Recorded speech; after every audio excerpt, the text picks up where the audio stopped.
And we are here and we are back with another Manchester United match reaction. This time they pulled out the bag. Fair play to the man. Fair play to Manchester United because this was not an easy game by any stretch of the imagination. Brentford are a tough outfit, a very tough outfit. There's a reason they've only lost one game in the previous 16. It's 2-17 after this match. It's because they're a tough team to beat, Brentford. They're a well-oiled machine under Thomas Frank. But Manchester United played no games. They didn't play with their food. They came out with the victory, and it was a well-deserved win as well. I think man for man, Manchester United played better. Brentford obviously went for it towards the end of the game, as we'd expect them to do, being 1-0 down. But I think overall there should be no complaints with the result. Manchester United did exactly what was ordered from them, especially after the disappointment they had on the weekend against Newcastle, because that was a really poor result. A poor performance accompanying a poor result as well. Because it's one thing getting a bad result, losing 2-0, didn't even get to score a goal, conceded 2. But the way they played that game, the manner of the defeat, that's what would have really been alarming for all those Manchester United fans out there, because they were well and truly put to the cleaners that game. Well and truly by Newcastle United. But today, they came out, fair play. They did what was ordered of them. They got exactly the 3 points they needed. And they move on. And they move on swiftly as well. Because the game's coming thick and fast now for Manchester United. They've got Sevilla as well in the Europa League. They're not going to be taking any customers. Europa League is basically Sevilla's competition. So United got to be on top form now. They got to keep gunning for it. And who knows, maybe Manchester United can continue pushing on and land this top 4 and secure this third position. Because I do believe they'll make top 4 Manchester United. I've said that for a while now. However, they are getting dragged back into this top 4 race. So it was good to get this win here today to stop the bleeding. A tough game as well. Make no mistake about it, a lot of Manchester United fans might have been going to this game thinking, oh, a good bounce back game after the loss against Newcastle. We've got Brentford at home. Hopefully we can get something here. But not me. I honestly would not have been surprised if Brentford got a result here. In fact, I predicted a draw for this game just because I know how good Brentford have been, especially against the big 6 teams. Brentford have been solid away from home. And I thought, you know what? Good form under Thomas Frank. They're playing a really efficient style. Ivan Toney's been firing. I honestly thought Brentford would get something from this game. But fair play to Manchester United because they turned up and they got the victory. It was tough at times. It was 1-0 win. It was narrow. But I think on the balance of play, there was only really deservedly one winner here. And it was Manchester United. They well and truly took Brentford apart. They were really good this game. And big up to Manchester United for that, man. I can't say anything other than that. Top performance from them again. In terms of the opposition, Brentford, they're looking at a season where they could make Europe. It's crazy to say it, but they genuinely could. I mean, Brentford for, let's be honest, a while were a nobody team. They weren't. They were struggling to make the Premier League. They were in League 1, Championship, League 2 even. They've obviously become AFC Brentford, and my days they turned it around.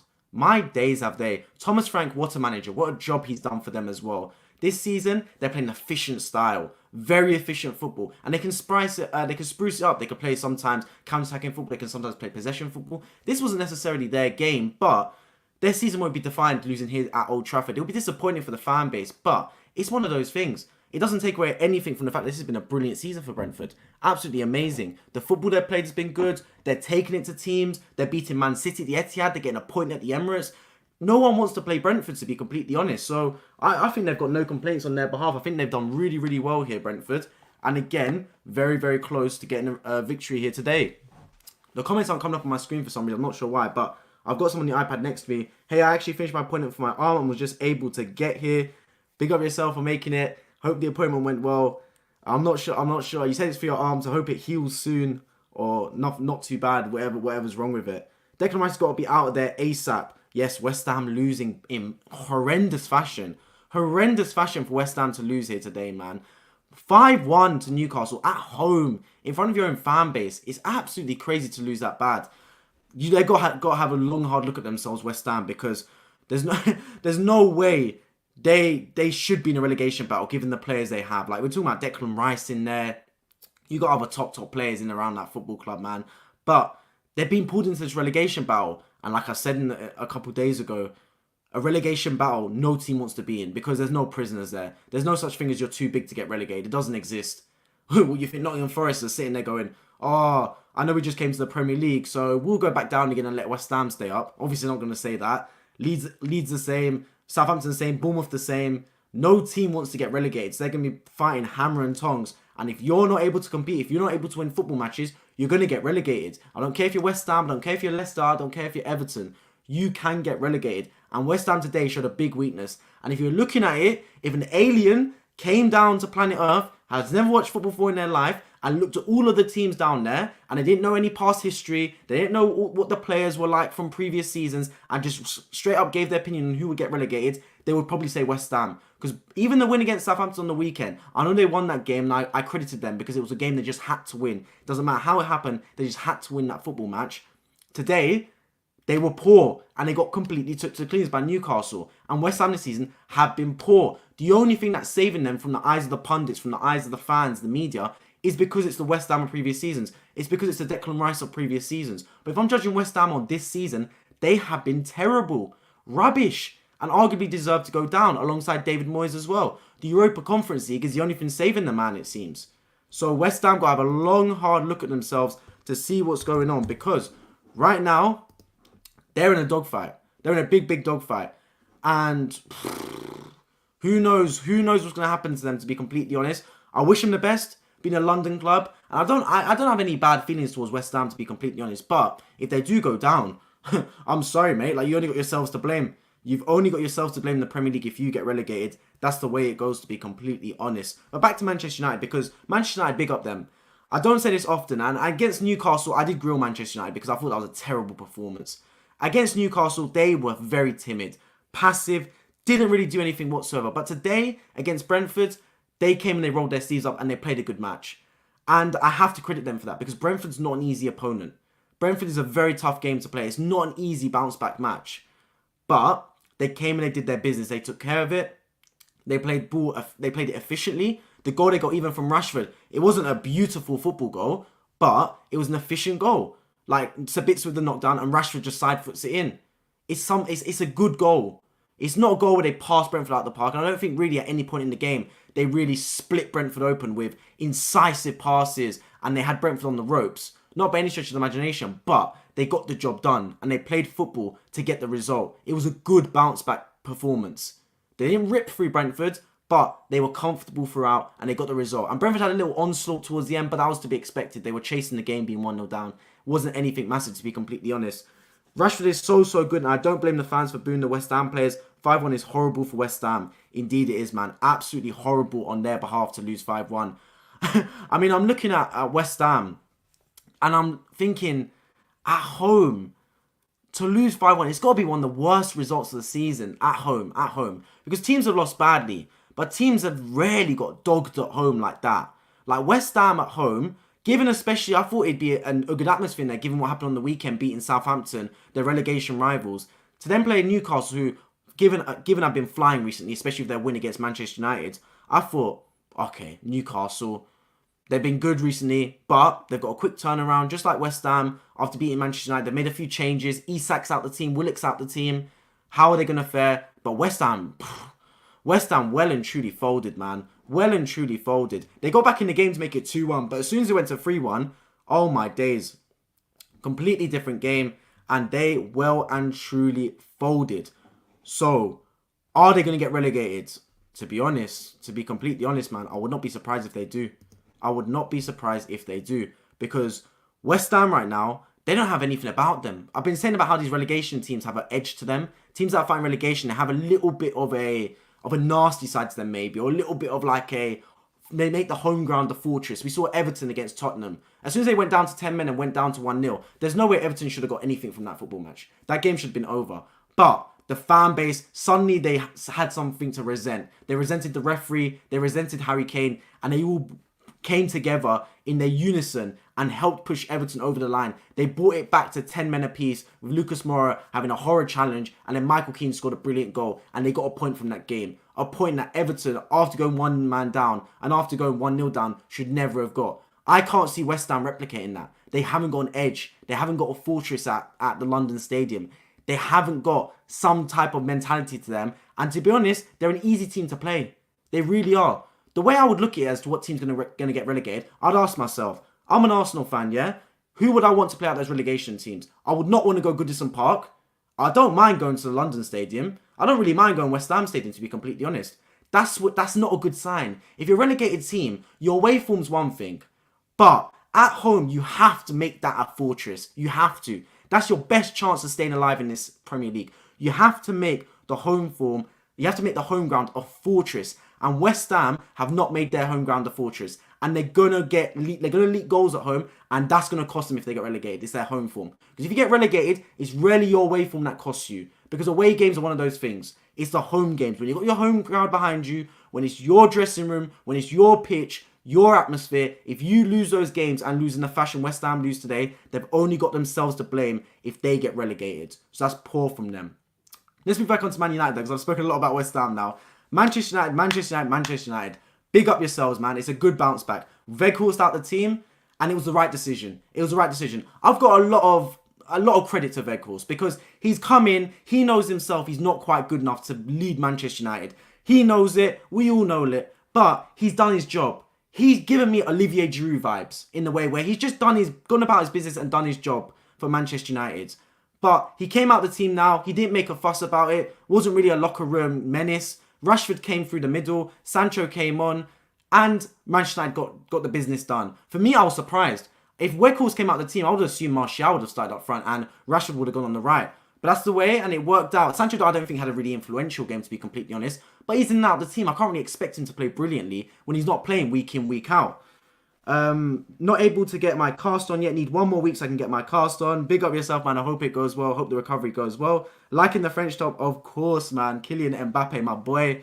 Best player on the planet right now. I don't care about you Haaland fans. It's Mbappe. He's better than Haaland. If we don't beat Liverpool at the weekend, I dare you to put Yaya Sanogo on the back.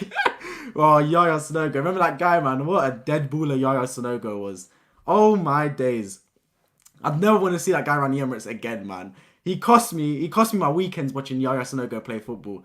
But yeah, back to Manchester United. So, what should they do going forward? Manchester United, the games are coming thick and fast. Thick and fast. You got Sevilla in the Europa League. You've got the boys, what's it called? Brighton in the FA Cup, which will be a tough game as well. Brighton aren't no mugs, just like Brentford. You got good news and bad news. If you're a Man United fan, it's good news because you get to watch your team twice, 3 times a week. Bad news, games coming thick and fast equal injuries. Manchester United already have been dragged back into a bit of a a bit into a top 4 scrap. I almost said Man United in a relegation battle for a sec. They've been brought down into a bit of a top 4 scrap, which is not really what you wanted. This was a good win today. I've always said that. I said, when you lose a football match, it can happen. Very rarely in the Premier League are you going to win multiple games in a row. You don't go invincible. The only team that's gone invincible has been Arsenal. So you're going to lose a game in the Premier League. I always say, it's fine to lose a game. You just got to bounce back next match. You can't let the bleeding continue. You got to stop it right there and then and go back on yourself. Just like Man City do. They've got great comeback mentality. They've got great bounce back ability. You stop the bleeding and you take the punishment out on the next team. Because that loss against Newcastle was bad. Very, very bad. The manner of the defeat. Losing 2-0 is one thing. But the way that game went, it should have been 3-4, 5-0. Newcastle dominated Man United in every facet of the match. So they need the bounce back performance. And Brentford today, fair play, they produced a bounce back performance. It wasn't clean, it wasn't necessarily pretty, it wasn't free-flowing football, but they played really well and they controlled the football match. Not at one point did I think the game was out of sight for Manchester United. At all times I thought they've got a leash on this match. They're really going about their business well and they're going to get the 3 points. And that's a good sign. Because Manchester United aren't good enough to dominate a match and win 3-4, 5-0 after losing. They're not quite good enough for that. Against Brentford as well, because Brentford are a really good side. They already beat Man City, the Etihad, and got a point against Arsenal at the Emirates. They're a very good team, especially against the Big Six as well. So Manchester United did what they needed to do today, and they got the 3 points. And it surprised me, because I genuinely thought they'd drop points today. I really did, especially after the manner of the loss against Newcastle. So, what do? Manchester United got to keep the form going. They're playing a lot of games. Like I said, it can be a bad thing because of fixture pile-up, but also it can be a good thing. Because if you're winning games, you want to play more matches. You want to keep firing while the momentum's there. You want to keep playing because it can be like autopilot. If you're winning matches, you're playing like it's on autopilot. You're just playing game now, game next week, game in 2 days' time. Train, game, rest. Train, game, rest. That's what it's like when you're winning. When you're losing, it's a whole nother world. It's a whole nother world. You want as much break as possible. But when you're winning, you just want to keep in the flow of things. Yaya Sanogo was in attendance when we played Palace. I saw. And how he scammed himself a box ticket as well because that brother stinks. That's the closest he's going to get to Arsenal again. Exactly, man. Because I remember he had stinky performances for Arsenal. They've got Everton and Nottingham Forest along with Sevilla home and away. Good point. The thing for Manchester United now is they've got Everton. I just made a point about how no one wants to go to Goodison Park. Everton in a relegation battle, but they're going to stay up in the Premier League for me. Why are they going to stay up? Because no one wants to visit Goodison Park. It's a bad ground to visit. Honestly, right now, it's a fortress for Everton. An absolute fortress. You do not want to go to Goodison Park. We saw them play Tottenham, yeah? Everton, once they went down to 10 men, and then once they went down 1-0, they should never have got anything from that football match. And honestly, I think if they played any team other than Tottenham, they wouldn't have got something from that football match. They were just very lucky that Tottenham were the most passive team of all time and sat back after going 1-0 up. Because there's no way on planet Earth, after having 10 men and being 1-0 20 minutes left, you should get anything from that football match. But they stayed in the game, Everton. They got themselves back to 10 men apiece, and then they went and found the winner. That's that Goodison Park fortress mentality, that Sean Dyche, that siege mentality that Everton have got. So, next week for Manchester United, Everton away, it's not an easy game. It's not by any stretch of the imagination. Genuinely, that needs to be a game you get the 3 points in. Doesn't matter how you get it. A bit like today. Today, I don't think it was very pretty for Manchester United. I don't think they played beautiful football, but they got the 3 points. And just like that against Everton, they need to get the 3 points. That's the main thing for Manchester United, because they don't want to be dragged into a battle for top 4. I think them and Newcastle, thankfully, are the most consistent out of the top 4 teams. Because I don't think Tottenham are consistent. Liverpool aren't consistent by any stretch of the imagination. And I don't think Brighton, Brentford got enough in the tank to really push for Champions League. But it's still tight, because you don't want to give yourself, with 4 or 5 games left, still for it to be questionable if you're making top 4. You want to wrap it up, because surely the performances Manchester United have pulled out so far this season deserves them to get top 4. And they've been playing beautiful football under Erik ten Hag. And Erik ten Hag, if Mikel Arteta didn't exist down in North London, I think Erik ten Hag will be a candidate for manager of the season, because he's done a brilliant job for Manchester United. Big up him. I think he's done absolutely brilliantly. Man United needs to wake up against Brentford, against Everton, and against Sevilla. Yes, it's 3 massive matches for Manchester United. They started it off with a win against Brentford. Big win to stop the bleeding that was losing against Newcastle in horrendous fashion, to be completely honest. So they stopped the bleeding right here with 3 points against Brentford. Got carrying the momentum with a tough game against Everton. And then Sevilla. Sevilla aren't no mugs. I mean, on paper, Manchester United are a better team than Sevilla. And to be fair, they've played a lot of Spanish teams already in Barcelona, Real Sociedad and Real Betis. So Manchester United do seem to have the number on the Spanish teams in Europe. But Sevilla, this is their competition. They're Europa League merchants. So it's not going to be an easy game whatsoever. It's a bit like Real Madrid in the Champions League. No matter how good or how bad Real Madrid are, I know they won. I know they beat Barcelona in the El Clasico today in the Copa del Rey. So they're doing really well, Real Madrid. But Sevilla, this is their competition. Europa League is their bread and butter. This is theirs. So it's not going to be easy for Manchester United. But why not go for it? When Arsenal got knocked out of the Europa League, I said, you know what? I look on the balance of it. I wanted Arsenal to go through. But if I look at it, I go, it's probably a good thing, because we're fighting for the title. United can afford to go find the Europa League because they're not fighting for the title anymore. The title race is over, unfortunately, for them. They're probably going to get top 4, whether they're still in the Europa League or not in the Europa League. So they might as well go all guns blazing for that Europa League. Because their fixtures are friendly, Manchester United. They played Arsenal twice. They played City twice. They played Liverpool twice. They played Newcastle twice now as well. Their fixtures are fairly friendly, Manchester United. So I do expect them to get top 4 in the Premier League. I really do, especially with the inconsistencies of the sides around them. They just got to make sure that they get far in Europa League as well. Because this is an honest question for you lot watching as well. Let me know in the chat. If Erik ten Hag wins the FA Cup, Carabao Cup and Europa League this season and finishes top 4, or if Mikel Arteta wins the Premier League with Arsenal, who deserves manager of the season? Who deserves it? Arteta wins the Premier League with Arsenal, or Erik ten Hag wins the FA Cup, Carabao Cup and Europa League with Manchester United and gets them to a top 4 finish. Who deserves manager of the season? Because that's a tough question. For me, it's Mikel Arteta. Just because winning the Premier League is so tough. But it'll be a big shout out to Erik ten Hag, because he's done a tremendous job at Manchester United, especially given where they were. Especially given this fixture at the start of the season. Because I remember reacting to this game and thinking, Manchester United are in disarray. But I also said, those of you that watched that match reaction to Brentford Man United, I said in that reaction, I said, this is the best thing to happen to Manchester United. Because sometimes, when you're in a football team, it's crazy, but in your darkest moments, you actually can turn it around. Because if they lost to Brentford 1-0, I don't think they're in this position right now. They had to lose to Brentford 4-0 and get demolished and get humiliated and get taken to the cleaners and get every single opposition fan laughing at Manchester United to get them to this stage right now. I genuinely believe that. I genuinely believe they had to lose 4-0 to get to this stage right now. Because losing 4-0 was a wake-up call. It was the sign for them to go, this isn't good enough. It needs to change here around this football club. And Erik ten Hag rounded the troops, got into them, sent them on running, sent them to run every day of the week for the training, and they've turned it around now, Manchester United. So I think sometimes when you lose badly, it's a good thing. It really is a good thing, because I'd rather just lose 4-0 once and then you have a reset and you go again than lose 1-0, 1-0, 1-0, 1-0. Because if you keep losing by narrow margins, it doesn't look as bad. It doesn't look as bad, because if Manchester United lost 3 games 1-0 in a row, it'd be bad, but the media wouldn't make a massive deal out of it. But if they lose one game 7-0, the media makes a massive deal out about it. You need a change. So I think it was a good thing they lost to Brentford 4-0, because look at the stage they're at now. And trust me, any Manchester United fan, after they lost 4-0 to Brentford, if you ask them, would they be in this situation right now? I guarantee the majority of them would have not believed it. Would not believe they'd been in the top 4, would not believe they'd already won the Carabao Cup, and would have not believed they'd been in the FA Cup semi-final and Europa League quarter-final. Football's just crazy, man.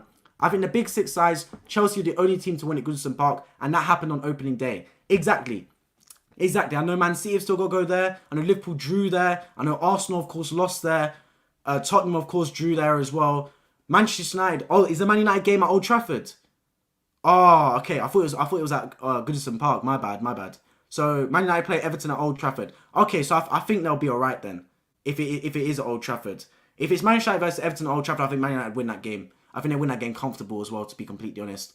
My bad. I thought the Everton game was at Goodison Park.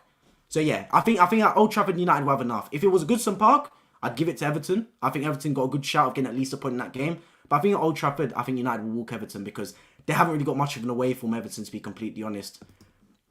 However, the Everton games at Old Trafford, yeah. It's the Premier League manager of the season, it's Arteta. If it's all competitions, it's Ten Hag. Winning 3 cups in one season is almost just as hard as winning the title. True, I agree with you. However, what is more impressive and what would you rather win? If I offered you can win the Premier League, or you can win the Carabao Cup, FA Cup and Europa League, what would you rather? I'm taking the Premier League, bro. Give me that Premier League right now if you're offering. If it's a Champions League involved, fair play, bro. I'll take the Champions League, FA Cup and Carabao Cup. But if it's the Premier League involved, give me that Premier League trophy. That's what I want to see, man. I would choose Arteta just because he's working miracles with the youngest team in the league, even when we're not at our best. I feel like Manchester United, when they're not at their best, they don't pick up. It's a good sign. It's a good sign. And especially to win the Premier League and to go far in any competition, you have to win when you're not at your best. That's why when Arsenal beat Bournemouth and beat Fulham in back-to-back weeks, I said this is what champions are made of. Because in 2 weeks, in back-to-back games, we saw 2 performances of champions. Against Fulham, wiped the floor with them. Dominated them start to finish. Played football like champions do. Brilliant. Top football team. The best team in England they looked like. Honestly, it was like men against boys. But against Bournemouth, didn't look very good. Scrappy at times, but found a way to win that football match. That's what champions do. They have to show both sides of their game. Win when you're brilliant, win when you're ugly. It can't be too much win when you're brilliant, because no team's going to play brilliant 38 games of the season. And it can't be too much win when you're ugly, because then you're fluking your way to the position you're in. Arsenal top of the table, not by fluke. We're top of the table because we have played the best football this season and have looked really good. Yes, we're winning games by the skin of our teeth sometimes, like against Manchester United, like against Aston Villa, like against Bournemouth. But you need to do that sometimes, because equally, we played Brentford away and beat them 3-0. Fulham away beat them 3-0. Those are tough away games. It's the way it is sometimes. Football's going to have some games where it's easier and some games where it's harder. And trust me, when Arsenal play Liverpool on Sunday, they're not going to worry about winning that game 3-4, 5-0. They're going to worry about getting out of Anfield with 3 points. Whether it's 1-0 and it comes off Rob Holding's bum, they don't care. They just want to get out of that game with 3 points. That's the way football is sometimes, man. It's a game of fine margins and it's a game of points. And just like Arsenal, Manchester United today got 3 points against Brentford. That was the main thing. Big up to you. Hope you're keeping well. Nice to see you in the stream, Sajid. Watford, mate, not doing very well, man. Down in 11th. I had high hopes on them probably getting promoted this season. Bouncing straight back up, but it just hasn't quite happened for them. They've got to bounce it back, man. That's our local team, Arsenal and Watford. We're neighbours, training ground neighbours. I mean, it's also 3 trophies against 1. I'll take the Premier League, but I'd love the 3 trophies too. Of course you would. For Manchester United, coming into the season, they would not have expected to win the Premier League. How they did last season was terrible. Absolutely terrible, man. And then they've come this season, and they started terribly as well. The Eric Ten Hag era was going off to a horrible start. But forget the trophies for Manchester United right now. I'm going to say one thing that I think is more important than trophies. For the first time since Sir Alex Ferguson has left, I can genuinely say I see them bringing in a Manchester United manager. For the first time since Sir Alex Ferguson has left, and it's been 10 years since he's departed basically, this is the first manager Manchester United had where I can genuinely say I can see him being a Manchester United manager. I see it in the football he plays, in the way he holds himself, in his pedigree. Erik ten Hag is a Manchester United manager because they've had some top managers there. Louis van Gaal, Jose Mourinho. They've even had the other bums like Ole Gunnar Solskjaer and Ralf Rangnick. And David Moyes as well. But no manager before Erik ten Hag have I genuinely thought has actually been a Manchester United manager. Whether it was because their style of play. Like Jose Mourinho isn't a Manchester United manager for me. He hasn't got that DNA in him. And equally, you've got other managers that just aren't good enough. Manchester United is the biggest club in England. You can't have Ole Gunnar Solskjaer or Ralf Rangnick, a Donny that's never managed before, managing that football club. Come on now. Let's be completely real about it. Erik ten Hag is the first manager I've seen since Alex Ferguson where I can genuinely say this brother is a manager. And he's a Manchester United manager as well, a top manager, and the potential to be one of the best managers in the world one day. He is going to be world-class Erik ten Hag. And for me, that's bigger than where the trophies you're winning. Because that's long-term sustainability. Because Mourinho won trophies for United. He won them FA Cup. He won them a Europa League. He wasn't sustainable though, Mourinho. He wasn't, because there was fights, there was Pogba troubles, everything with Mourinho. At least with Erik ten Hag, there doesn't seem to be any sort of problem. The Ronaldo situation, he got rid of it. He got rid of the Ronaldo situation. And to be fair, the way he handled himself throughout that was top-notch as well. This has got big magnifications because you could say one thing the way Arteta handled the Aubameyang situation. He handled it brilliantly, by the way. But Cristiano Ronaldo is a whole different kettle of fish than Pierre-Emerick Aubameyang. Cristiano Ronaldo, arguably, is the greatest footballer of all time. And even if he's not, he feels like he is. He treats himself like he is the GOAT. That is a massive situation with massive ramifications. And the way he dealt with that was brilliant. He didn't once violate the man. He didn't once talk bad about Ronaldo. He kept things very vigilant. And he also held his nerve. He made some big calls leaving Ronaldo out. And eventually he got rid of him. And they've thrived since then, Manchester United. So Erik ten Hag, top manager, on and off the pitch. That's the biggest thing. Yeah, he's won trophies for them. And he's already won the Carabao Cup and looks like he might win a couple more. He's on course to do so. But for me, the biggest thing for Manchester United, and United fans, feel free to disagree if you want, but for me, it's the fact that you've got a manager that is sustainable long term. You've got some sort of plan. And if you get the Glazers out the door and bring in the Qatari owners, boy, watch out for Manchester United because they really could return to the form that we all know that where they're about. And that is one of the best teams in England. Chelsea's managerial merry-go-round continues. Lampard out, Tuchel in, Tuchel out. Potter in, Potter out. Back to Lampard. What is going on at this football club? That reminded me of the Wakey Wines advert. Abdul come closer, Abdul go back. Tuchel go in, Tuchel go out. That's what it is, man. Chelsea, I don't know. When I saw that news saying Lampard's been appointed, which it is the case, it's not been confirmed, but David Ornstein, who's a very reliable journalist, has said that Frank Lampard will come in as an interim coach. It shocked me. It well and truly shocked me because why? Why Lampard? Like, surely he would have kept Potter. Like, Potter is a better manager than Lampard. But I guess they just wanted the club legend back again. He's already been there, though. My only guess with that is that they must have talking to Luis Enrique, who I believe came to London today. They've also spoken to Julian Nagelsmann, but he has got a buyout clause with Bayern Munich, so they will have to pay Bayern Munich again if they want to bring in Nagelsmann. So I think they must have spoken to those managers and told them, this is what we want from you. And they must have said, I want to take on from the end of the season. I don't want to take over right now. That's the only way I can think about it. They must have an agreement with the manager they want, and that manager's told them, I want to come in the summer. That's the only way I can see it. Because otherwise it makes no sense bringing in Frank Lampard right now as an interim coach. Chelsea, their season isn't over. If they were out of the Champions League, I'd say fair enough. They're out of the Champions League, not fighting for anything. But they've got a quarter-final, a massive game against Real Madrid. I know it's Real Madrid. I know everyone's pretty much predicting Real Madrid to go through there, but it's not home and hose and dry for Real Madrid. It's still a massive opportunity for Chelsea, especially given the fact they are a European powerhouse, Chelsea. No matter how they do in the league, they do well in Europe. The season they won the Champions League under Roberto Di Matteo, were they not 10th in the league or something? Like, Chelsea are a European powerhouse, so it makes no sense to me basically throwing in the towel in the season this early. If they're at the Champions League, it's a whole different story, but they're still in there. I'm not too sure what's going on. I've heard Ashley Cole's the assistant. He is. Bruno Salta as well. Bruno Salta, to be fair to him, look, he's come in, and whenever you've taken over from the previous manager, it's always a bit strange. Like, it's a bit of a techie period because you don't know how long you're going to be there. You don't know, you're kind of just following the tactics from the previous manager.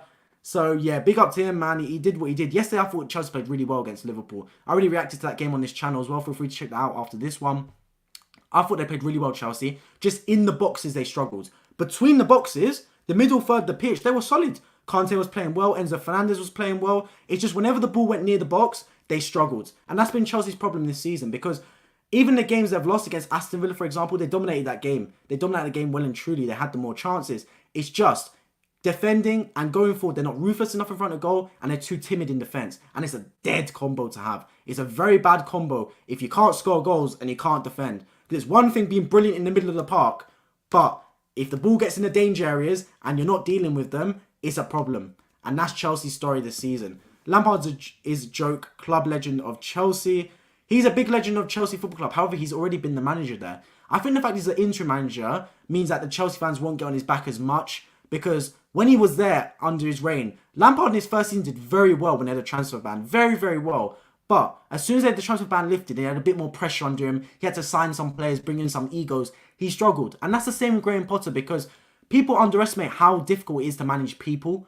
It's one thing being a football manager, but managing people is a very different story. When you've got different egos, one player knocks on your door saying, I want to play this week. Another player saying, no, I want to play. It's tough, man.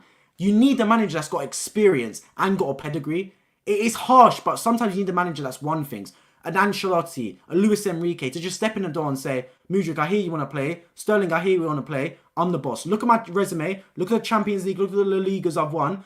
I'm going to tell you what to do. This is what I want. Because I'm not being funny. If Graham Potter walks in there and says, oh, I want this player to play, what's his resume? I took Brighton to the top half of the Premier League table.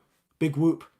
Big whoop, mate. Like, you think Sterling's going to listen to that? The brothers won 4 or 5 Premier Leagues with Man City. You get what I mean? Like, sometimes if you're going to have players of this big ego, you need a big manager to match it. And Graham Potter, he's a lovely chap, but he doesn't give me the vibes of a top quality, like a ruthless manager to be feared. He doesn't. That's just the way it is, man. So I think it was right to let him go. Lampard's coming as an interim. Chelsea need to sign a big boy manager. A manager that's got a head to him. A manager that's got experience, and a manager that commands fear and respect when he walks through the door.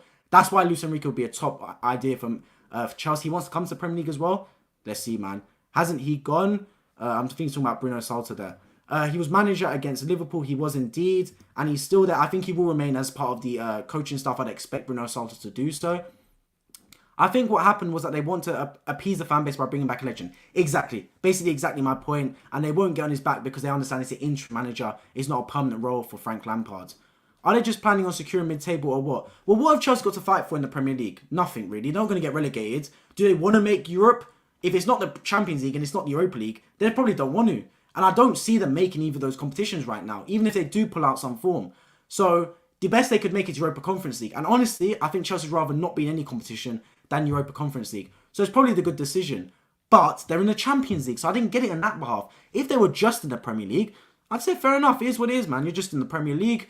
You're not really fighting for anything. Just let the last games run out. But the fact they're still in the Champions League, got a massive tie against Real Madrid on the Wednesday coming. Massive, massive tie that I will be covering on this channel as well. I don't want to be covering that match going, Frank Lampard balls this up. I want to be covering that match saying, Chelsea gave it a right go here. But Frank Lampard in there, has he got the minerals? Because I'll tell you one thing, yeah. As soon as Real Madrid heard that news after they finished this Copa del Rey game against Barcelona, as soon as they heard the news saying Frank Lampard in for Chelsea, they're there thinking, this is beautiful. Benzema's coming back and he's gonna score at the bridge again. It's crazy. I think the first leg's actually in the Bernabeu in Madrid. But either way, I think Real Madrid would love to have Frank Lampard as their opposition manager rather than Graham Potter, to be completely honest. Just because Frank Lampard's got nothing about him. Like, even when he was at Everton, he didn't do well. Even when he was at Chelsea before, he did well in his first season, to be fair. But even the circumstances he left, sacking a club legend, is a big call, man, bringing Lampard back. I'm just hoping on their behalf, Chelsea, they've got some kind of plan about them. They've got some managers secured. Luis Enrique did come down to London. I'm assuming for them to hire Lampard is because I'm assuming that what's the guy's name? Luis Enrique would potentially be their manager. However, he'd only want to join in the summer for the pre-season rather than join right now. He wants to take some time off, maybe. Or same with Julian Nagelsmann potentially. That's what I'd assume. That's a logical way of explaining things. So other than that, I don't see a point of bringing in Lampard right now. Lampard's ended with fewer points and matches as Everton manager. That is a scary, scary stat, to be completely honest. My days. West Ham are going to play Europa League next season as a championship club, you know.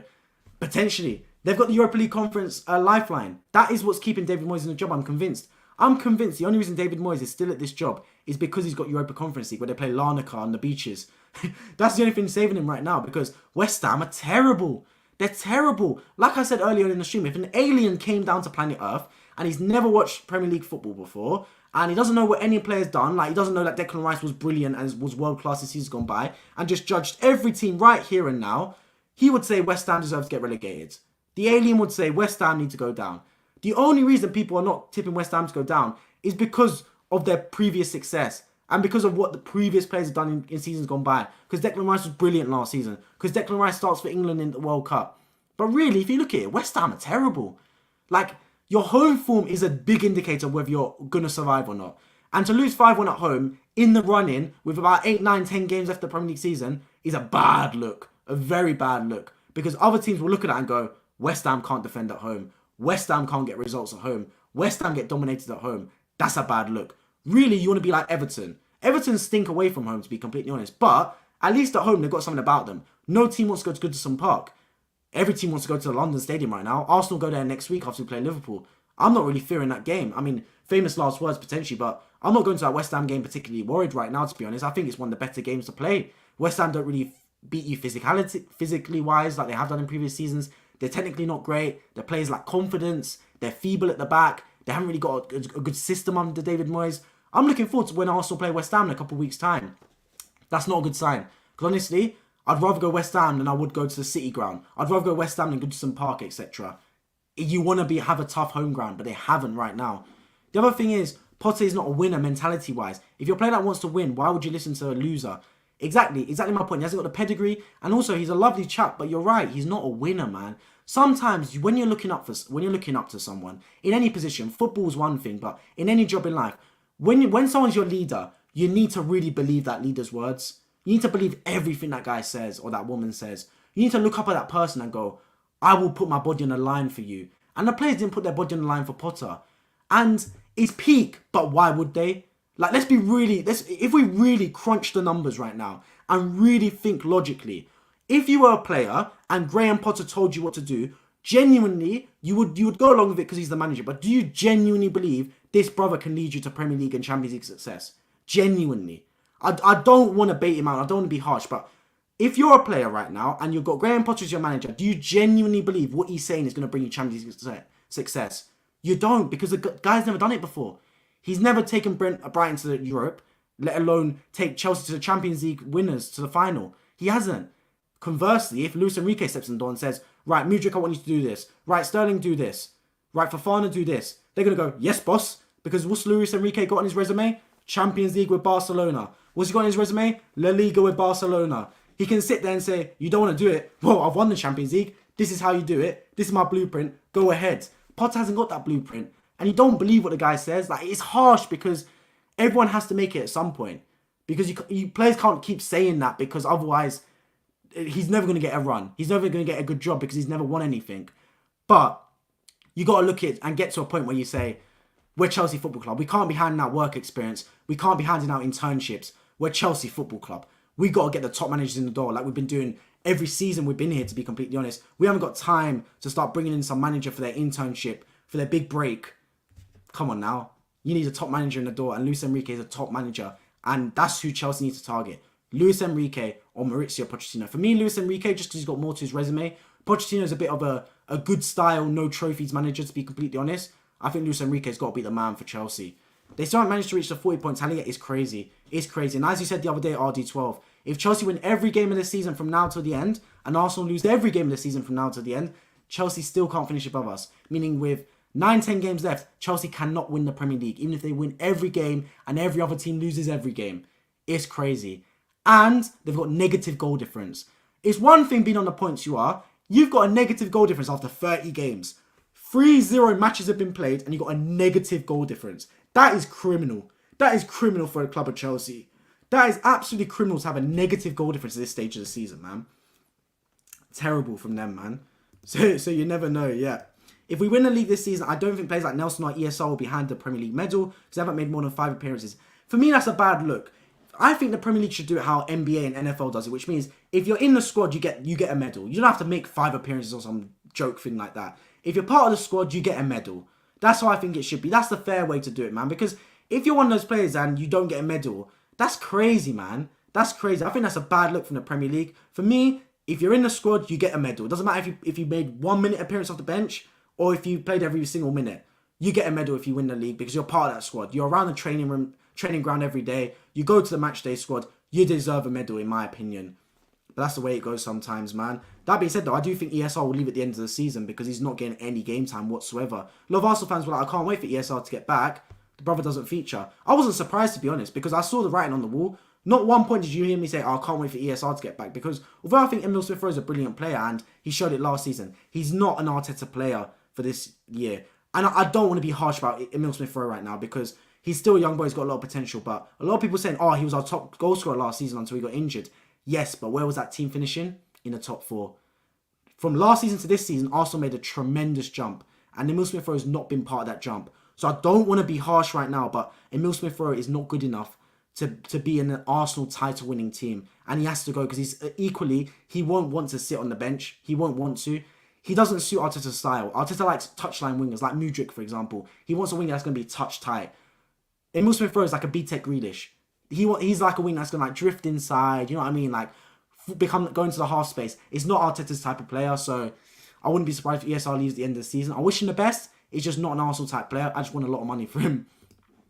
I understand why they do it. If you don't play, you don't contribute to the team. I get you, but I think they should do how the NBA and NFL do it, man. If you're part of the squad, you get a medal.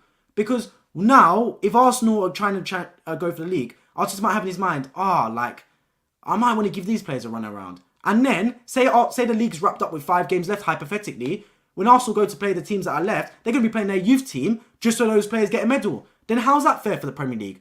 Because then it's not fair because the teams they play them will get an easier Arsenal squad than if they played Arsenal with 25, 30 matches left.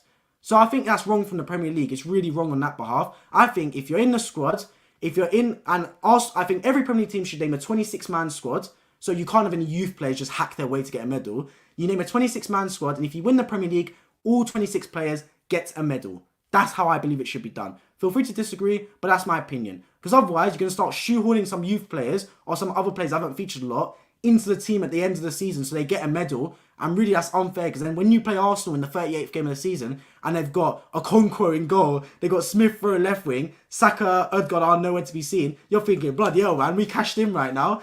It's nice to play Arsenal now rather than game 26. You know what I mean? That's just my opinion around it, though. Nelson, I would feel bad for, especially his actions against Bournemouth. Nelson has done brilliant for Arsenal in the games he's played. And look, whether Nelson gets a medal or not, I think he will. I think he will get a medal for Arsenal. This Donny, at least, when he's a grandpa, and he sits on his armchair and he's got his grandkids around him, he can show them that go on YouTube and say, boys and girls, my son, my grandkids, I won Arsenal the Premier League. I did. That's what he can say.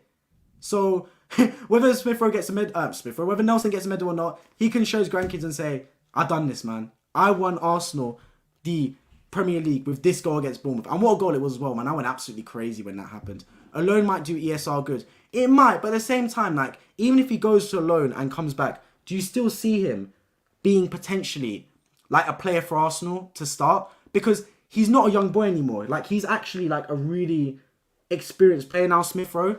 He's not at the age anymore where you can afford to just let him develop. I think he is what he is. His play style is who he is. I don't want to adapt the guy's play style to suit Arsenal because that's not what I think should be done. I don't think you should change how the player plays to suit the system, especially when they're so young and they play so well in the way he plays. I just don't think he's an Arsenal player. Oh, that's wrong. I take that back. I don't think he's an Arteta player, personally, for the system Arteta wants to play now. Because he's changed his system from last season. The system Arteta wants to play right now, that's got us top of the table, has touchline wingers. In Saka, Martinelli, who's got chalk in their boots. Smith-Rowe does not fit that quota. And I think the long-term replacement for Ødegaard is Fabio Vieira. So where's Smith-Rowe's opportunity in this team? I don't see it. So he needs to move on, in my opinion, for the best of his career. I just want money for him. Give me some money for Emile Smith-Rowe, man. That's what I want. I don't want us to get rid of him for free like Edu, because Edu's been terrible in terms of negotiations recently, man. I want some good money for that brother. Can you imagine if ESR goes to Villa or somewhere and then scores a win against Arsenal in a cup final? I mean, it could happen, but that's hypotheticals, man. It's hypotheticals. It's like Gnabry could score a win against us for Bayern Munich. If that's the case, I wouldn't sell anyone. For me, we got to find some money, though. We got to find some money. Balogun could potentially go. For me, I'd keep Balogun because I think he's got a higher ceiling than Eddie Nketiah. Big up what Eddie Nketiah's done for Arsenal, but I think Balogun's got a good ceiling here. I think he's got a really top ceiling. I think you need 3 top strikers. You do. I think you either keep Balogun or you sell and you sign a plan B striker. Like a striker that can give you an alternative. a big boy striker, like a big body, like a plan B, 10 minutes left, whip some crosses in the box, he wins some headers. That type of player. Whether Balogun can be that, I'm not too sure. Or you keep and you have 3 top strikers around the club. Because if Jesus gets injured, it's just Nketiah. We've got Trossard, and big up Trossard because he's been signing of the January by far. Because this man has got options. He can play right wing, left wing, down the middle. He's been top, man. Is he a wide forward though? That's the thing. What is Smith Rowe's best position? Because I think if you ask him, he's probably going to say left wing that cuts inside like Grealish. And if that is his position, he's not getting into this Arsenal team. Like, he's not. So, I think he'll do well at another team. I think he genuinely would. I know Villa were in for him before. If you sell him to a Premier League team, you do. It's one of those things. Or you sell him abroad and you get some money for him. I want at least 40-50 million for Emil Smith Rowe, man. Edu, get that checkbook out, man. Because I want you to buy some big players in the summer. I'm talking Declan Rice, Caicedo, Rafael Leao, Kvitschavella if you can afford him, man. So, and to get those big players, we're going to need some sales, man. Bring me the money. And Smith Rowe could be one of those players that needs to go. It's just the way it is. Let's talk about the top 4 race. So, Arsenal Man City locked. Today we saw Newcastle Manchester United play. And they asserted my prediction before that Newcastle Manchester United will be in the top 4. They proved it today, man. Because they were good, man. Newcastle Manchester United were both good. And they proved my point where I said those 2 teams will make it. Because they're consistent at least. They're not very consistent, but if they were very consistent, they'd be challenging for the league title. But they're consistent enough to pull out victories even when they're not playing well. When I look at Tottenham, I look at Liverpool, and when they don't play well, they don't win. They don't. Like, they have to play well to win games. When I look at Manchester United and Newcastle, they're getting wins. Even if they don't play amazing, they're getting wins. And today Newcastle played really well, and today Manchester United didn't play amazing, but they played decent. And they got the result. What are your thoughts on the Cavs' current season? How far do you think they'll go in the playoffs? I big up the Cavs, man, reaching 50 wins this season under Donovan Mitchell. I'm hoping for a second round. I think we've got New York right now. The New York Knicks in the playoffs. I think we'll do well. I think we'll beat them, especially with home court advantage. But I think the second round it could be tough, especially if we play Boston. It could be a struggle. Or if we play Milwaukee, even it will be a struggle. So I'm not too sure. But I think overall it's been good progress from the Cavs. I'd love to see us make the second round of the playoffs. It's time to bun these dead targets now in the summer, like Tielemans, and start going for the big talents.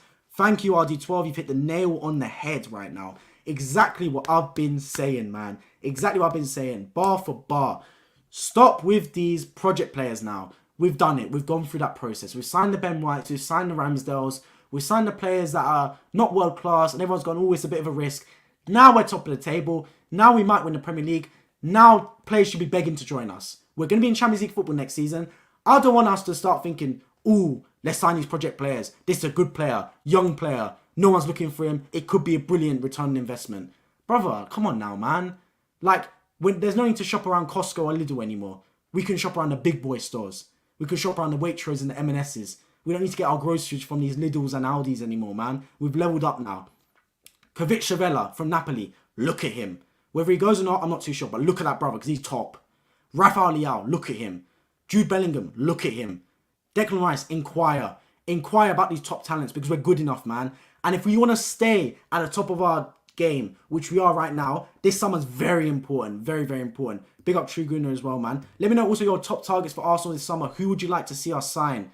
Because for me, man, this summer's so important for Arsenal. Win or lose the Premier League is so important because to stay at the top of your game, you need to make signings to compete. The reason Man City is still at the top of their game is because they've got a squad. Arsenal do not have a squad. And the reason I've figured out Arsenal don't have a squad is because how bad we do in cup competitions. How well you do in cup competitions is the biggest indicator as to whether you've got a good squad or not. It's the biggest indicator. How are we so good in the Premier League yet stink in every cup competition this season? We haven't played well in one cup competition. Carabao Cup, we went out instantly to Brighton. FA Cup, we basically went out instantly to Man City. Europa League, we went out as soon as it reached the knockout stage. We've done bad in every single cup competition, Arsenal, because our squad's not good enough.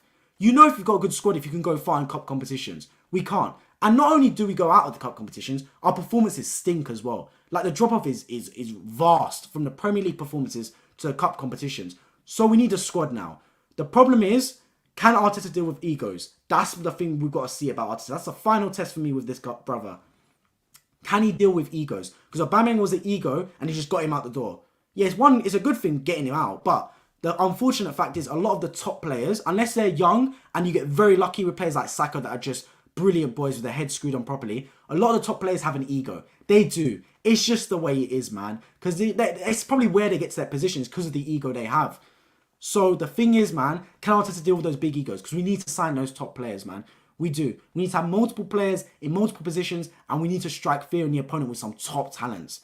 And I think, to be honest, if we can sign those top players, which we can in the summer, we can compete on multiple fronts for years to come. Because Chelsea will come back, Liverpool will come back, United will come back. We don't want to drop off. We don't want to be a one-season wonder. We want to keep at it. Get Gnabry back as well. Potentially from Bayern Munich. I know he's not really featuring a lot recently. But as a ship sailed in Gnabry, do we go for other talents? Because there's a lot of top talents around, man. Gnabry isn't the only one. If you want to challenge for the UEFA Champions League, go and get Kvara ASAP. Kvara, however you say that brother's name, he is gold, man. He is gold dust, that brother, for Napoli. Absolute gold dust. And I'll tell you why I love his player style. Like, I smile talking about this guy because how many times have I spoken about football wingers? A winger is my favourite position, by the way. Like, when I have a kid, I'm making that kid a winger. I'm making him a right winger for sure. Left-footed right winger. The reason I love wingers is because they're direct. The problem is a lot of wingers try to be like Anthony and like Neymar, where they just stand still and just do dribbles on the spot, 5-star skills on the spot. And I don't want to see that, man, because it's not efficient. Neymar does it and fair play does it well. Now every player wants to be like Neymar. What I like is wingers like Mitoma, who RD12 just mentioned, and then of course Kvara. Because what do? They don't really do skill moves. They got one skill move in their game, and it's the most efficient skill move you can do in football. And it's the fake shot / the swerve / the agile move / the body feint. That is the most efficient skill move in football, and that's all that he does. Kvara doesn't stand there and do rainbow flicks and crab dribbles and elastic hose and flip flaps. Because it doesn't work, bro. This ain't FIFA Street. This ain't a football compilation. He stands there, he dribbles fast and direct and commits to defenders and body feints, and he gets past the defender 9 times out of 10. He's that good, man. Watch a Kvara compilation. All he does is body feint and cut. He body feints and chops the ball. That's all he does, and it works so well. Same with Mitoma. That's the wingers I want to see at this football club. Efficient wingers like that. Not wingers that are going to stand, get the ball, and start dribbling around in a circle like a Beyblade in Anthony. It's not what I want, man. I want direct wingers, and Kvara is exactly that. We have to look at Mitoma as well. Agree, RD12. Kvara, Mitoma, and Rafa Leao are my 3 favourite left wingers in world football right now, not including Martinelli and Trossard, because those are my boys, man. I can't rate the Arsenal players. That Europa League campaign was an embarrassment. We got destroyed by PSV, who are like 3rd in the Dutch league, lol. Exactly, man. Our Europa League, and be honest, yeah, we got out of the group finishing top of the group, yeah, but no game really in the Europa League were we good. Even the games we won them like 1-0. The final game against Zurich, we won that game like 1-0 or 2-1 at home. It was crazy. Not at one point were we good. And I saw another stat, yeah, and this might frighten a lot of Arsenal fans. Under Mikel Arteta, Arsenal have not won a home knockout Europa League game. Under Mikel Arteta, I'm going to repeat it, Arsenal have not won a home knockout Europa League game. They haven't. Even the season we got to semi-final against Villarreal, bear in mind we didn't win any of the home games that were knockout games. So it's crazy, man. It's crazy bad. Are Arsenal cursed in Europe? I don't want to say that because I don't believe in that such a thing. And the Arsenal women's team have won a Champions League. So clearly we aren't cursed, but we just need a squad out there. And to be fair, every time we played in the Europa League, because it has been the Europa League, we've rotated our squads. With the Champions League, we ain't going to rotate. We're going to play our first team. And if anything, we'll probably prioritise the Champions League over the Premier League next season. So I really want to see what Arsenal do. I just want to hear the champions. That's what I want to hear, man. I don't want to hear this da-da-da-da-da. Da-da-da-da-da-da. That's my heading, bro. I don't want to see orange and black. I want to see dark blue. That's what I want to see. I want to see the Champions League anthem. I want to see my team on Tuesday and Wednesday night.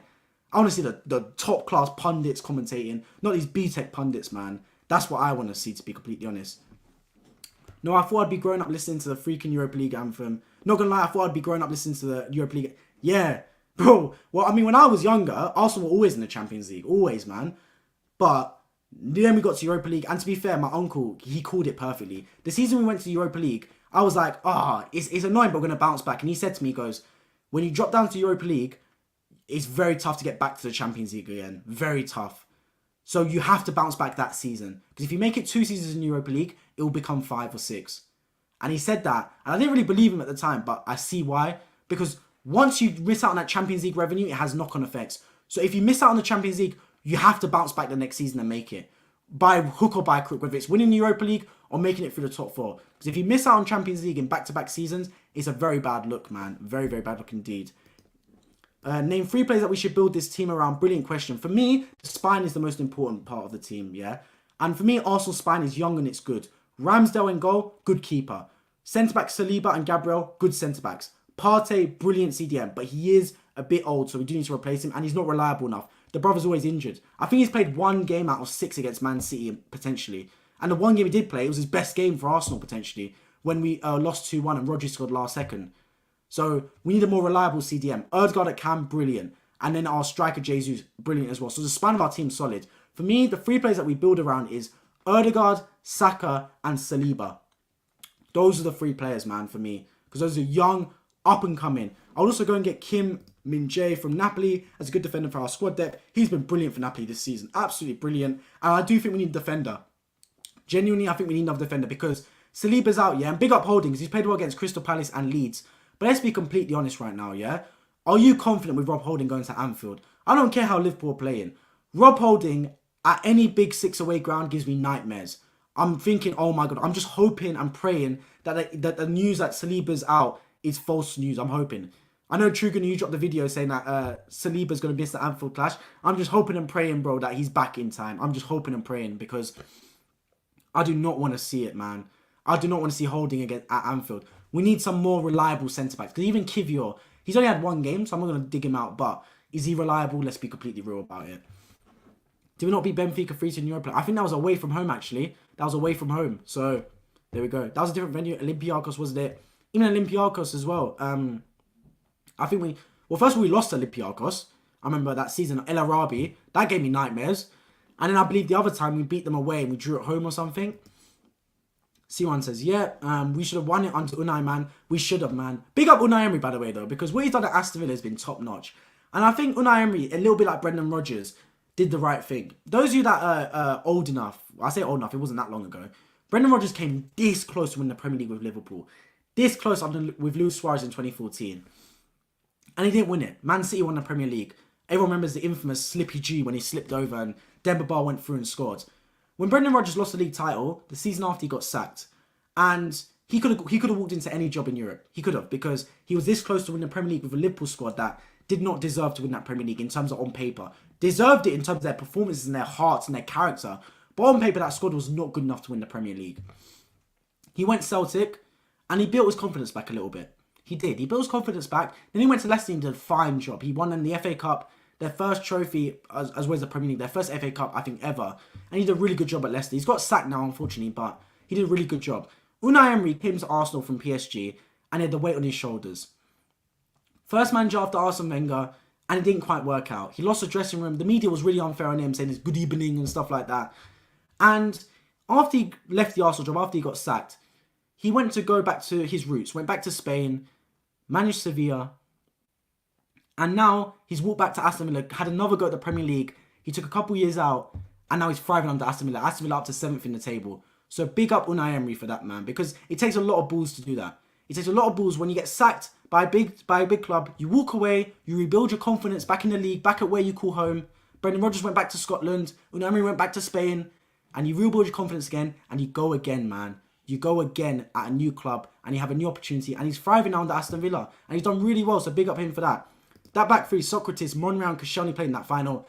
Oh my days, man. I was ready to Arsenal club, not a nursing retiring home. Yeah, funny story about that Europa League final, yeah? I was in Japan when that happened. I woke up at 4 a.m. to watch that match. I had to be somewhere at 9 a.m. and I woke up at 4 a.m. to watch that match. You do the maths. I did not have sleep, and really I should not have watched that football match, but I love this football club. That annoyed me so much when we lost that Europa League final. The manner in which we lost that, man, because I honestly thought we'd win it, especially because Chelsea only got to the final through penalties. We completely demolished Villarreal. Villarreal, we took them to cleans. Aubameyang and Lacazette doing the shivering celebration. I was like, oh my days, bro, we're going to win it. We're going back to the Champions League. Unai Emery's got Arsenal back, and we bottled it. And Giroud well and truly punished us, man. We actually played at the Olympiacos Stadium against Benfica in the second leg. Yeah, because wasn't that like the COVID season thing where like all the games were at like neutral grounds or something like that? Yeah, Emery, quality manager. He's got Villa from 14th to 7th, exactly. Just like that. Look what he did. Villarreal got them to UEFA Champions League semi-finals with Spurs. Rejects, by the way. Beat Bayern Munich and Juventus on the way. Oh, it was Villarreal, sorry, not Sevilla that he was with. Yes, got him to the semi-final. Yeah, with bloody Francis Coquelin and a man like that and what's Donny's name? One Foyth. Like, Unai Emery is not a bad manager. It didn't work out at Arsenal, but a lot of people forget that. Just because a manager doesn't work out at a club doesn't mean they're a bad manager. It just means they're not a good fit for that club. Like, it happens. It just happens. Like, not every manager's going to be perfect for that team and for that club. The thing is, they can't lose their confidence. And Unai Emery didn't, to be fair to him. Emery also bottled against Barcelona. He did. The 6-1. But, to be honest, man, like, that was just Barcelona there and then. I think that was a bit of fixing as well. I think there was a little bit of match fixing there. I don't want to say it because obviously it was a brilliant moment, the remontada, but something was dodgy about that game. Like, the penalties that were given, like, the way the game happened and everything. Something was just so dodgy about that football match. Like, it just seemed like it was scripted. Like, too good scripted, that game, for it to finish 6-1. So, it's one of those things, man. Like, one bad loss doesn't define you. Eric Ten Hag lost 7-0 to Liverpool. Doesn't mean he's a bad manager. He showed today he's a really good manager. Getting a result against Brentford that already beat City at the Etihad and got a point against Arsenal at the Emirates. So I don't think it means much, to be honest. Won UEFA Europa League 3 times in Sevilla. That's why I thought we'd do it as well, because this Donny was meant to be a serial Europa League winner. That's what I heard as well. I thought he was meant to be a serial Europa League winner, but I don't know what's happened there, because when he was at Arsenal, he couldn't win the Europa League for us. It's one of those things, I guess, man. Spurs have frozen season ticket prices for next season. I'm not surprised. I'm not surprised one bit because their prices will go down given that they won't make Champions League. So by freezing it, it's not going to go up any higher. It's one of those things for Spurs, man. I actually feel for Spurs. You know it's bad when you actually like feel for your rivals because more often than not you clown your rivals. Like I clown United, I clown Liverpool, I clown City, Chelsea, Spurs. But when you actually feel sorry for your rivals, that's a step far. That's got to a point where you genuinely like it's bad. I feel sorry for Tottenham. Like, I genuinely do. I've got a lot of mates that are Tottenham fans. I live in North London. Like, I've got a lot of Arsenal friends and Tottenham friends. I've lived in North London my whole life. And these Tottenham fans, growing up with them, they never won a trophy, so I'd banter them. But I'd be at the same point a little bit like, not scared, because I was never scared of Tottenham, but a little bit like, oh my God, they look good. Like, even under Harry Redknapp, Tim Sherwood for a period, Mauricio Pochettino, they had some good teams. Like, the Dembele, Wanyama team was good, man. Like, it was a solid midfield. Dele Alli was firing. I was like, this Tottenham team's good. Now look at that Tottenham team. I just think this is dead food, man. Like, dead. Not only do they not win trophies, the squad looks bad. They play horrible football.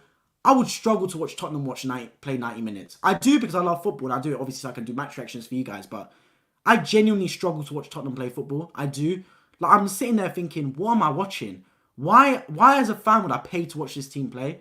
Like, you genuinely wouldn't. And the same was at Arsenal, because don't forget, when we had Bellerin and Socrates kicking ball for us, I would have said the same thing about Arsenal. Why was I watching this game? Why was I booking 2 hours out my weekend to watch this? One of those things, man. Sarri won his first ever trophy in that final. And yeah, that was a nice thing, because I know Sarri, he had a good story, like a good background story. Rags to riches in many respects. And he cried when he held that Europa League trophy. So big up Sarri for that. But yeah, I wanted Arsenal to win, obviously. It's my team. One of those things. But yeah, in terms of Tottenham again, boy. When you feel sorry for them, that's a really bad sign.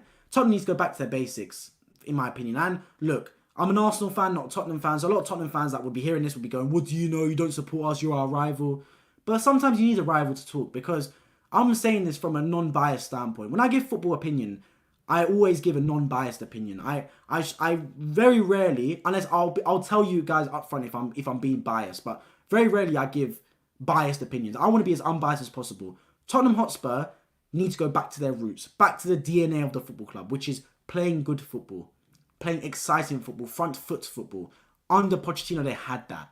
The season they made the final of the Champions League, they had that. Because apart from Arsenal fans and Chelsea fans and United fans, etc., a lot of other teams would have wanted Tottenham to win the Champions League that season because they were an underdog and they played really good football.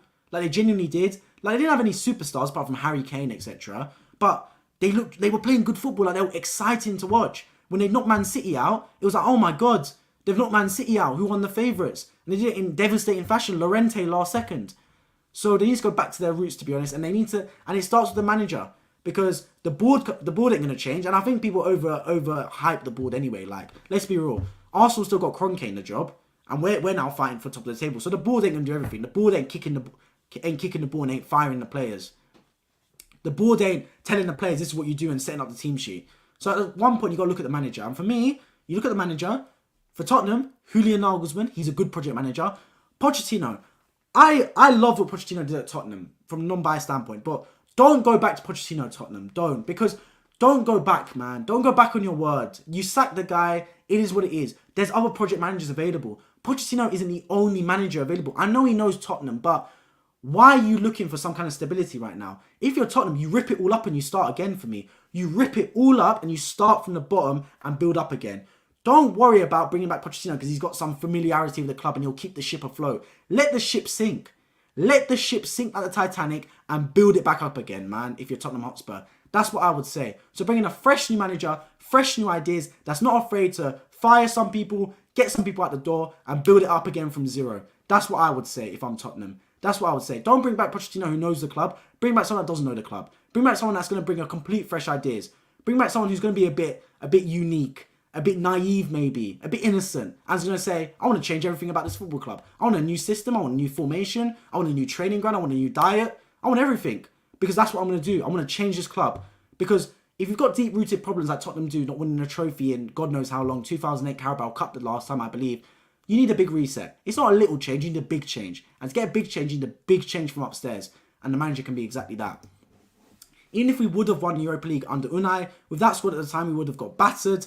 And before what Emery did at Villarreal, after winning 3 times Europas, they got knocked straight back. Unai Emery was cursed from the beginning though, because he wanted Wilfred Zaha, the club gave him Nicolas Pepe. Like, I agree with your point 100%. If we made Champions League, we would have just got bopped 5-1 by Bayern Munich again. So what I'm saying about Arsenal is what I'm saying about Tottenham just before as well. What Arteta did is he ripped it up and he started again. We finished 8th in back-to-back seasons. We weren't touching Europa League. We weren't touching Champions League. We weren't touching Europa Conference League. He ripped it up and he started it again. He got rid of the old heads, got rid of the players that were letting us down. He brought some young, inexperienced players in. Yeah, they were naive. Yeah, they let us down at times, but he brought them up together. He didn't let them get polluted or infected by the minds of the old that were just rash footballers, inexperienced, bad heads to have around the dressing room. He brought in some young players and he filled them with bright ideas and confidence. And now it's the youngest team on their way to winning the Premier League. That's what Tottenham got to do, man. Rip up and start again. And with Neymar, Cavani and Mbappe, they really didn't get that far either. This is the thing, yeah? PSG will not win a Champions League, I don't think, in a long time. Because that team has not got the mentality to do it. They haven't, man. They haven't whatsoever. Neymar, this brother's one of the most overrated footballers in terms of legacy. Quality-wise, he's quality. I'm not going to doubt it. Neymar is. But the brother is corrupt, man. He's criminal what he does. Like, if I was a manager, I was watching Neymar, yeah? What are you doing, man? Like, the brother misses Champions League games for his sister's birthday every season. It's crazy. Like, how does he keep getting away with it? Like, it's because he's that good, everyone's afraid to speak out at him. I feel sorry for Mbappe. He needs to get out of that football club. I've got Mbappe on my front shirt right now. He needs to get out of there, man. Because he's being held back, yeah? Neymar just is a casual. He's a wannabe. When he's on the field, he's amazing. When he's on the field, he's barely on there. It's crazy, man. You should also get fans of other clubs on your channel. I'm down to do that 100%, C1, man. I'm 100% down to do that. Talking about, because obviously I watch a lot of football, but I give unbiased standpoints. So when I talk about Chelsea, when I talk about United, Liverpool, Tottenham, it's unbiased. So I'd 100% be down for other fans to come and me debate and talk to them about what they think about their club, because I want to hear what the fans from that club think about them. Because it's one thing me saying something about Tottenham, for example. I watch a lot of Tottenham because I watch a lot of football this season, but I'm not a Tottenham fan. So I don't see the ins and outs. So I'd be 100% down to do that. So yeah, any football fans of any channel that would love to get on this channel, feel free to reach out to me. I'd love to hear it. Even Arsenal fans as well, man, because I'm not the only Arsenal fan. We'd love to get other people on this channel 100% at some point. Down for that. But yeah, so we talked about a lot of clubs, man. Tottenham, Chelsea. We've got Liverpool we've talked about a little bit as well. Manchester United, man. Mbappe to the Emirates, come on. Oh my days. I would love Mbappe at the Emirates. That guy is the best player on planet Earth. If we had Mbappe, we would be top notch. And the thing is, it can happen. And I'll tell you why it can happen, yeah? Because a certain someone used to play for Arsenal. And that certain someone was Kylian Mbappe's idol. And that certain someone can ring up Mbappe, because I'm sure he's got his number, and say, Bonjour, Kylian. Ça va? Bien, merci. You want to come to the Emirates? You know who that man is? Gloves, O2 shirt, number 14 on the back. It's Thierry Henry, man. It's Thierry Henry. Thierry Henry has got the influence. And Thierry Henry is an Arsenal fan. He can call up Mbappe and say, yo, Kylian, you see what they're doing over at the Emirates? You see what they're doing over with Mikel Arteta's Red Army? Come be a part of it. It could happen, man. I honestly think it could happen. I think that's actually what Todd Bowley and the Chelsea board are trying to do. That's why the club is getting an interim, so don't want to get the appointment wrong. I feel you, but sometimes you need to take a risk. With Chelsea, I think it's actually easier than Tottenham in terms of appointment-wise. Tottenham will be a tough appointment because they're at a crossroads. For Tottenham, they got to make a difficult decision. They got to take a big risk. They got to, for me, sign a young up-and-coming manager that's going to be very risky. If you're Chelsea, your plan's simple. Just sign the best manager available. Like, for me, it's an easy decision for Chelsea. Luis Enrique's available. Sign him up. Champions League winner, La Liga winner. Bing, bang, bosh, easy. If you're Tottenham, it's difficult because with them, for me, they need to start again. So they actually need to identify the right manager to take them on the project with them. For Chelsea, go back to your roots, get the best manager available in Luis Enrique. Maybe that's just me. What do I know, man? I'm just a football YouTuber. I don't know. We were the first club to be vaguely linked with Mbappe when he was playing at Monaco. I remember that. Arsene Wenger's failed transfers do my head in, bro. How this guy failed to sign Ronaldo, failed to sign Mbappe, yet doesn't fail to sign Sonogo? It's crazy, man. I remember when he was at Monaco, people were saying Wenger went to sign Mbappe. He had the transfer kitty, and we just didn't end up happening, man. I would have been so gassed we brought Mbappe to the Emirates. Even Suarez, we were linked to Suarez, it never ended up happening, man. Crazy. We've got to look at him next season if we win the league. Exactly. And the thing that really annoys me is because all these fans say, you can't get Mbappe. Brother, what do you mean? We're about to win the Premier League. Like, whenever Jude Bellingham, no one mentions Arsenal. Oh, Jude Bellingham. He's looking at Manchester United. He's looking at Liverpool. He's looking at Real Madrid. Hang on a minute. Liverpool's 6th or 7th. We're top of the league. Why is Jude Bellingham not looking at Arsenal? Kylian Mbappe. Oh, he could go Real Madrid. He could go Manchester United. Brother, we're top of the league. Why does no one want to come in? I don't get it. Like, no top player gets linked to Arsenal. I don't know whether Arsenal's doing a really good job to keep it secret, but the media has an Arsenal agenda, man. They do. How is Liverpool being linked to more top players than Arsenal are? I don't get it. Like, this isn't FIFA where stats get refreshed every season. At the start of the season, fair play. Everyone thought Liverpool were gonna challenge for the league title. We get it. We're 7-8 months down the line. Liverpool stink. Arsenal doing well. Your feelings change. Opinions change. Yeah? Just because Liverpool are good at the start of the season doesn't mean they're good right now. And just because Arsenal were predicted to do bad at the start of the season doesn't mean they're bad right now. We should be linked to the top players, not these Liverpools, man. Arsenal should be able to sign any player on planet Earth. Because genuinely, and I'm not being biased when I say this, Arsenal is the best, most attractive proposition in world football. It is. We've got the youngest coach. We're playing in the most competitive league in the world that everyone wants to come to in the Premier League. We've got the youngest coach, the youngest team. We've got a massive fan base. We're clearly a team that's got their heads screwed on properly, a sustainable team. Like, why would you not want to come to Arsenal? Genuinely, it's the most attractive team to come to. Like, it's not like if you go Man City, you're not guaranteed to start. At Arsenal, our squad isn't big enough, so you're actually going to have a place in the team as well. Like, feel free to disagree, but genuinely, I don't see how Arsenal is not the most attractive team to go to in world football right now. It is. It's more attractive than Napoli because Napoli's in Serie A, we're in the Premier League. So, honestly, if I'm Arsenal right now, man, I'm not thinking about this, let's get these project players. Like RG12 said before, we're going for these top talents right now. We're going for these big killers. That's what I would say. Why would you go to Manchester United? I mean, you can say, why would you go to Manchester United? But Manchester United remains Manchester United, the biggest club in England. So, no matter how bad Manchester United are, and to be fair, it's more attractive to go to Man United than it was a few seasons back. When they had Louis van Gaal, they were struggling. When they had Ole Gunnar Solskjaer, they were struggling. I think it would have been worse to go to United than now. Now, if you go United, it's not even that bad because under Erik ten Hag, they actually look on the up and they're winning trophies. But yeah, Arsenal right now, in terms of name, because we've got a good history behind us, a massive fan base, we're a global club, we've got global presence. It's a good proposition to come to Arsenal Football Club, to be completely honest. I think the most likely move for Mbappe is Real Madrid. I agree. Because his idol was CR7 and Mbappe has always wanted to go there. They're also the biggest club in the world. I agree with that. I do think he's going Real Madrid, but he does need to test himself in the Premier League. But it goes back to our point, and the way it is, yeah, if you're a professional footballer, and even if you're not a professional footballer, you're lying if you don't, in your head, want to go to Real Madrid or Barcelona one day. You're lying if you don't. In every football player's head, Real Madrid or Barcelona is the pinnacle of their career. Either one. For me, it was Real Madrid. For others, it will be Barcelona. It's just the way it is. And for Mbappe, it was Real Madrid. So he wants to go there one day. And if he can fulfill his dream right now, he will go Real Madrid. But the brother needs to come to the Premier League. He needs to test his talents in the Premier League because Messi never tested his talents in the Premier League. And Mbappe, feel free to disagree, but for me, Mbappe is on his way to being the GOAT status. He's already won the World Cup. He's got a hat-trick and very close to winning another World Cup. Mbappe is on his way to GOAT status. Very much on his way. And he needs to test himself in the Premier League. And he can go to a top club. He can go to any club. And if he goes to Arsenal, he wins the Premier League as well with Arsenal, wins the Champions League with Arsenal. Boy, oh boy, he is very much in that chat for GOAT status, 100%.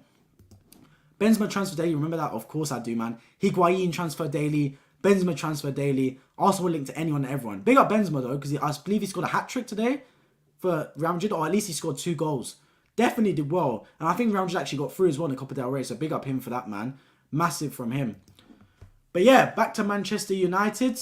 Going to wrap up the video with them. They won again. 1-1-0. Rashford again on the score sheet. Rashford has been on the form of his life, man. Big up himself for that, because at the start of the season, a lot of people wrote him off. And that is why, by the way, I don't want to write off Mason Mount for Chelsea. I think Mason Mount will be a top player, because the thing is, yeah, certain players, when they fall off, it's a confidence thing. Sometimes they need a new surrounding, a new manager, a new environment just to get back to their best. Unless they've got like a mental issue, and when I say mental issue, is in like a mentality issue, they're lazy, like Dele Alli. Dele Alli fell off because he was lazy. The brother did not want to compete. Mason Mount, I don't see a lazy footballer. I just see a footballer lacking confidence, a bit like Rashford did. Rashford lacks confidence, and Eric Ten Hag did what any good manager does, and he put his arm around his shoulder and said, Marcus, let me show you some highlights from a few seasons ago when you burst into the scene. You're a top player, my guy, and I want you, and I need you. I'm going to play you left wing. I know today you played as a striker, but I'm going to play you left wing, and I'm going to get you some goals. And I'm going to feed you, and you're going to be the striker that Manchester United needs. You're going to be the goal scorer that saves Manchester United this season. That's what he did. And fair play to Marcus Rashford, because he responded. And he worked in his game. Over the summer, he went over to America. He worked in a night facility there. And he was doing things to improve the minutest of details in his game. I'm talking milliseconds in it.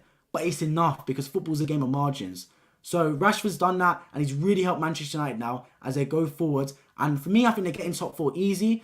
Are they going to go far in the Europa League? I think they will. I genuinely think they will, because if I look at the teams in the Europa League, it's tough, but why can't Manchester United win it? They already beat Barcelona, who are top of La Liga.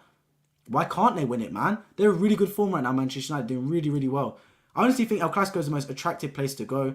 It is because, as I said, Barcelona and Real Madrid, every single player in world football dreams of going Barca or Real Madrid. It's the way it is, man. It's the pinnacle of football. Every single young player dreams of Real Madrid or Barcelona one day. You're lying if you don't. But the thing is, every player dreams of the Premier League as well right now, because the Premier League is a class above the rest. And if you want to fulfill your dream like Mbappe does, he'll go Real Madrid for a couple of seasons, maybe win the Champions League, win La Liga, then he's coming Premier League. And I'm telling you right now, if Mbappe comes Premier League and he wins the Premier League and wins the Champions League, this man's on course for GOAT status, 100%. Finally, the real football is back this weekend.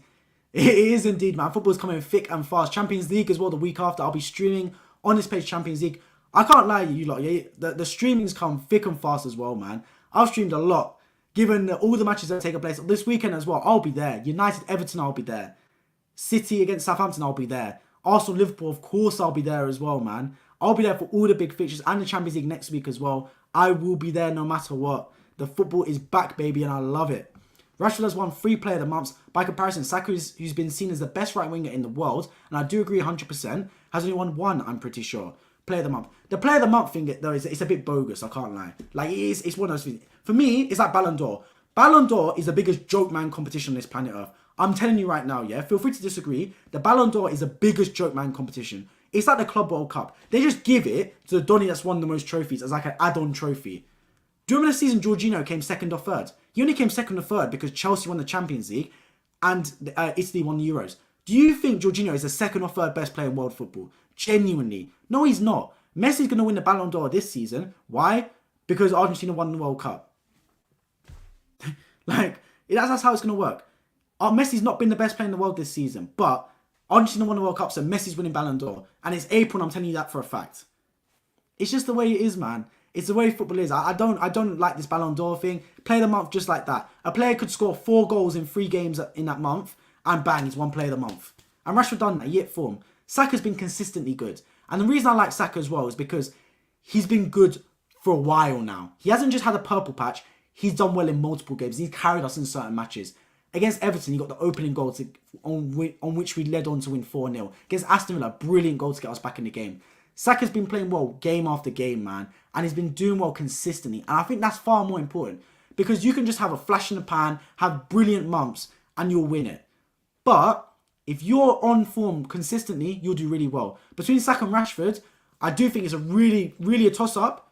Really a toss-up as to who has been better this season. I think it's a tough conversation, a tough call. And I think for England, it's a travesty how Gareth Southgate didn't play Rashford, Saka and Harry Kane as his front three. Absolute travesty, to be completely honest. He managed to get Foden in that team. And I tell you, Foden's the most wasted footballer there. It's crazy. I mean, this is the thing with England, man. England make me laugh. England make me laugh so badly because whenever it's not a competition, the players look amazing. Then as soon as it gets to the competition, the players stink. It's crazy. Like, the World Cup just finished, and suddenly the best front three in world football is England's front three in Saka, Rashford and Harry Kane. It's the best front three in world football for any country. Yet as soon as they get to a World Cup or Euros, it suddenly is not the best front three. And suddenly one of them doesn't play. It's crazy. Like, going into the World Cup, people were debating whether Saka should start. Going into the World Cup, Rashford didn't even start. It's crazy. It's crazy criminal from Southgate and from England, to be completely honest. And that's the reason they don't win competitions, man. It's the reason England don't win World Cups. They haven't won one since '66. They never won a Euros. Arteta ball versus Lampard ball, as Mbappe would say, I'll be there no matter what.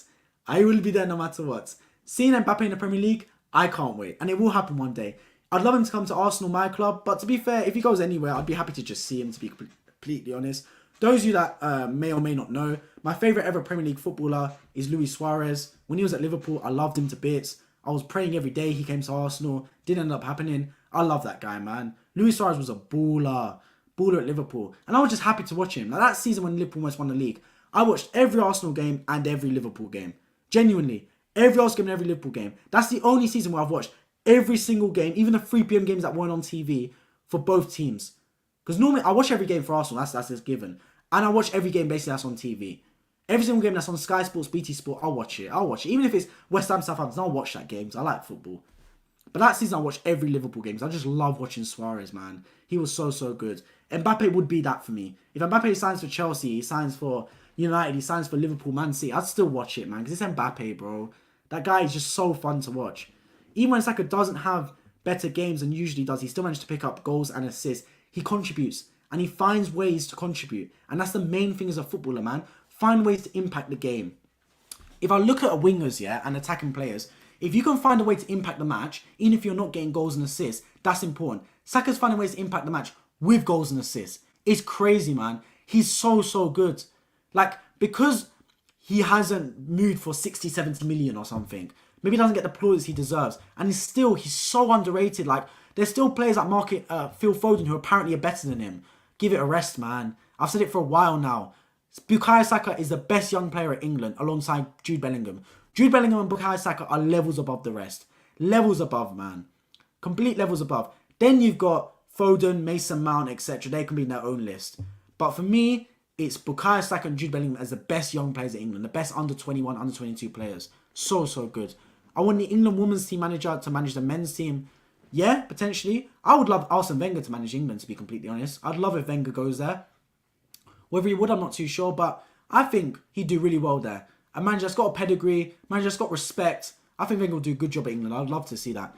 Anyone apart from Tottenham or else, I would go livid. Oh yeah, I'd hate to see him at Tottenham, man. But he won't go to Tottenham. Like, have you not seen that thing when Tom Holland, the Spider-Man actor, went to Mbappe and was like, Mbappe, you have to join Tottenham. And Mbappe just laughed in his face. Bro, Tottenham is just sad being a Tottenham fan, man. Like, it's straight up sad. It's just a tough position to be in if you're a Tottenham fan, man. They just get violated on a daily. It's crazy. Like, imagine someone going, oh, I want you to come to Arsenal. The player just laughs in your face. Like, it could never be my club. Could never, ever be my club, man. Imagine Mbappe with his iconic celebration and then Saka with his celebration stimulated by Henry on the carpet, my word. All my days, boys and girls, any content creators out there, yeah? If Mbappe ever comes to Arsenal and scores, I'm telling you, yeah, the compilations where the transition comes from Henry to Mbappe mid-play, mid-goal, mid-celebration, whatever, is going to hit differently, man. It's going to hit differently. Because we're going to see them as well. Like if we see Mbappe comes to Arsenal, the Henry Mbappe compilations where it's just side-by-side, past versus present, I'll watch those. I'll run it up on repeat, man. I don't care what exam I have the next day. I'll run it up on repeat. You're actually a good fan talking. If I said that Rashford Saka stat I brought up before, a lot of other fans would say you're stupid for not rating Saka, despite never saying that. I mean, I try my best, didn't I? I try my best talking about football. I like to think I've got a varied football opinion and take a lot of things into account. For me, I think I've got a good balance because a lot of fans, they just look at stats, like they're stat merchants, quantitative fans. A lot of other fans, they're like the ones, I don't need the stats, the eye test says it alone. Like, for me, I'm a bit of both. Like, the eyes don't lie. If any of you lot have watched Scarface, yeah? Chico, the eyes never lie. Brilliant quote. The eyes don't lie, but at the same time, stats do supplement your argument. Because I can look at a player and think they're brilliant. For me, Alan St. Maximin is a brilliant footballer. Like, I watch the guy and he's a live one. Whenever I watch St. Maximin play, I'm thinking, this is brilliant. He's crazy good. But at the same time, I look at his stats, it doesn't back it up. So I have to take it with a pinch of salt and say, look, St. Maximin is brilliant, but his end product isn't good enough. That's why you need a mix of the both. Equally, you can look at stats, and if you look at stats, one player will look like the best thing since sliced bread. But then you watch him play and they're like, what is this, man? This brother stinks. Like Pepe, oh my days. If you looked at just stats, for League One, when he was at Lille, this brother, I think he was the second top goal scorer behind Mbappe in the French league. We bring him to Arsenal, I'm thinking, oh my days, got a goal scorer. Comes to Arsenal, he stinks. He stinks, man. So you need to look at a bit of the both, stats and ability at the same time. My point is, I never said Saka is bad, but I just brought up to show why another player is good. Yeah, and that's another thing, man. A lot of football fans, especially football Twitter, they love to compare and contrast. They say, oh, Saka's good, Rashford's bad. They're both good players, man. Like, just because one player's good doesn't mean another player's bad. Like, they'll say, oh, the Saka versus Rashford debate. Oh, Rashford's better. Oh, Saka's better. They're both very good. And they play different positions as well. And also, they have different roles for their team. Let's not forget that. Like, Rashford has become Manchester United's goal scorer. He has. Whether he wanted to be that or not, he's become Manchester United's goal scorer. Saka, on the other hand, he's scoring goals for Arsenal, but Arsenal don't have a born and bred goal scorer at their club. They like to share the load. He's just become an impact player. Someone that's going to create goals and assists. So they've got different roles within the team. You ask Saka to be a goal scorer, he ain't going to do it as well as Rashford. You ask Rashford to be a team player like Saka is, he ain't going to do as well as Saka. They're both playing their roles to the best of their ability. And that's the main thing. Because as a footballer, it's like when Gabriel Jesus got injured and Eddie Nketiah came in the team. If Eddie Nketiah tried to be like Jesus, we would have flopped. But Eddie Nketiah just had to be the best Eddie Nketiah he could be.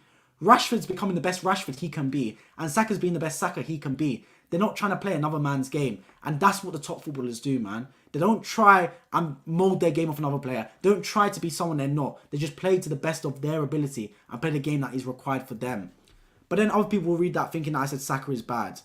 No, I never saw it as that, to be completely fair. I saw it as a point you said, which was just giving me the stats and letting me make my opinion based off that. So yeah, if we were somehow going to get Mbappe, people would think I'm capping after answering, yo, I support Arsenal. Well, yeah, look at all the Man City fans right now. Anyone that's a Man City fan, you got to interrogate them. When do you support Man City? Name one Man City legend. When was Man City founded? I'm giving them a 10-piece questionnaire to see if they're a plastic fan or not. If Arsenal get Mbappe, people are going to start giving us questionnaires. When was Arsenal founded? 1886, my friend. I know my football. Come on now.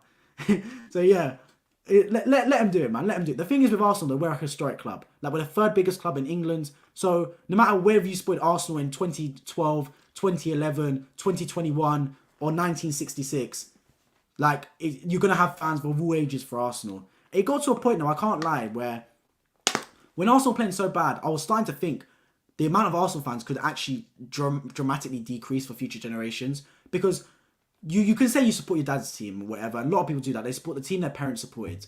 But if you were watching Socrates and Bellerin kick football, and that was your first time watching football, and that was your team play, a lot of fans would have given up on Arsenal. And I don't blame them. Because if you first started watching football, and your first experience of watching Arsenal play football was watching Bellerin and Socrates and Colcioni, and you're watching the Naxos footballers play football, I would not have blamed you for stop supporting Arsenal. It can hurt future generations if you play that bad for seasons upon season.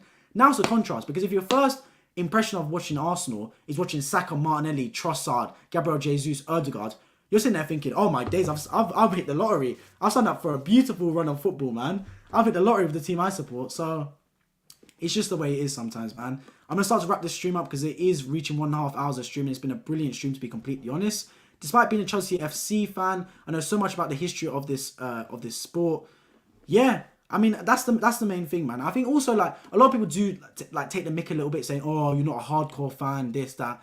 It's just the way it is. Not everyone's going to be a hardcore fan. Like, there's Arsenal fans out there that don't watch every Arsenal game like I do. I don't look down on them and say, oh, you're not a real Arsenal fan. It's just the way it is, man. Like, I love the club. I watch every game for Arsenal.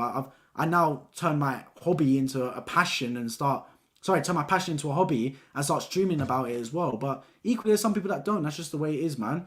A lot of us watching this are big football fans, I'm guessing, because if you wouldn't be a football fan if you're not watching the stream at 11:30. I'll tell you that for free, man.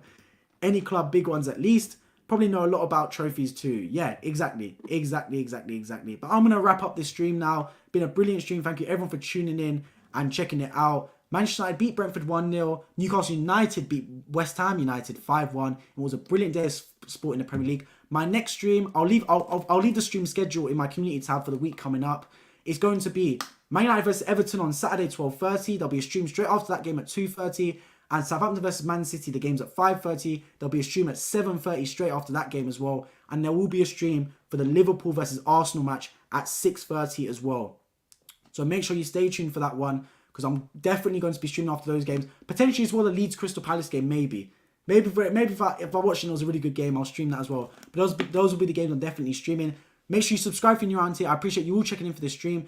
Take a look at my community tab soon, because that's where I'll post my streaming schedule. And yeah, feel free to subscribe. Let me know in the comments any feedback you've got. Barcelona 0-4 Real Madrid. Barcelona got swept at their home ground. That's a bad look from them. Big up Real Madrid. Big up Benzema as well during Ramadan, doing his thing. I've been YFootball. I appreciate you all for tuning in. Hope to see you all in my next stream. Take care.